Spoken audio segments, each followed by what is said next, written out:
Hello everyone. তো আজকে আমি তোমাদের সাথে একটা গেট রেডি উইথ মির ভিডিওই শেয়ার করব, যেটা আমি অফিস পারপাসের জন্যই করেছিলাম। জানি বাবা জানি, আমার এই ভিডিও দেখে অনেকেই তোমরা কমেন্ট করবে, বা কমেন্ট না করতে পারলে আমাকে মেসেঞ্জারে মেসেজ করবে যে তুমি এই পোশাক পরে অফিসে গেছো। তো এরকম একটা কমেন্ট আর মেসেজ আসবে। তো আমি সেই জন্যই তোমাদেরকে বলে রাখি, আমি জানি কোন পোশাক পরে কোথায় যেতে হয়। তো এইটুকু বেসিক সেন্স আমার মধ্যে আছে। তো সেই জন্যই বলছি, ভিডিও ভালো না লাগলে অবশ্যই স্কিপ করে যাবে। তো এবার আসি মেন কথায়। আজকে এরকম রেডি হওয়ার কারণ হচ্ছে, আজকে আমরা সবাই মিলে মানে অফিস থেকে লাঞ্চে যাব একটা রেস্টুরেন্টে।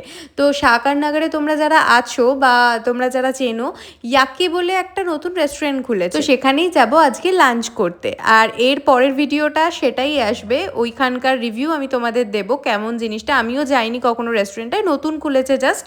আর আমার ইউটিউব চ্যানেল তোমরা যারা যারা ফলো করো, অবশ্যই সেখানেও নতুন ভিডিও আসতে চলেছে। তো স্টে টিউন। সবই তো ঠিক আছে, একটা জিনিস বাদে, সেটা হচ্ছে আমার কোনো অকেশন পড়লে, লাইক আমি কোথাও ঘুরতে গেলে বা বিয়েবাড়ি পড়লে বা কোনো পুজো পড়লে, তখনই আমার মুখে পিম্পল হয়ে যায়। আমার সারা বছর কোনো পিম্পল হয় না, কিন্তু আমার মুখে কোথাও ঘুরতে যাওয়ার নাম শুনলে পিম্পল চলে আসে। আমি বুঝতে পারি না কেন এটা হয়। তো যাই হোক, আমার খুব সেন্সিটিভ স্কিন, ওই জন্য আমি যেটুকুও মেকআপ করি আমি সেটুকুও আজকে করতে পারিনি, কারণ আমার পিম্পল র্যাশ হয়েছে। সো ওই জন্য আমি চাই না যে কোনো রকম এফেক্ট ওটার মধ্যে পড়ুক, কারণ আমার একদম ভালো লাগে না কোনো পিম্পল হলে গালে।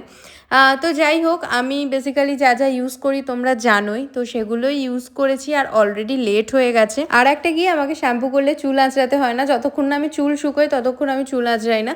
তো জাস্ট রেডি হব আর দৌড়াবো। আমার পুজো করাও ডান, তো অলরেডি আমি রেডি হয়ে গিয়েছি। আর তোমাদের যেই প্রশ্নটা মেন, সেটা হচ্ছে আমি এই পোশাক পরে কখনোই অফিসে যাব না, আমার বেসিক সেন্স আছে। তো সেই জন্যই আমি এই কোটটা পরলাম, এই কোটটা পরেই আমি অফিসে যাব। আর ব্যাঙ্গালোরের ওয়েদারে স্লিভলেস পরা খুব চাপের, জাস্ট শ্যুটের জন্যই সেটা পরা যায়। আশা করি তোমাদের প্রশ্নের উত্তর তোমরা পেয়ে গেছো। তো বাই।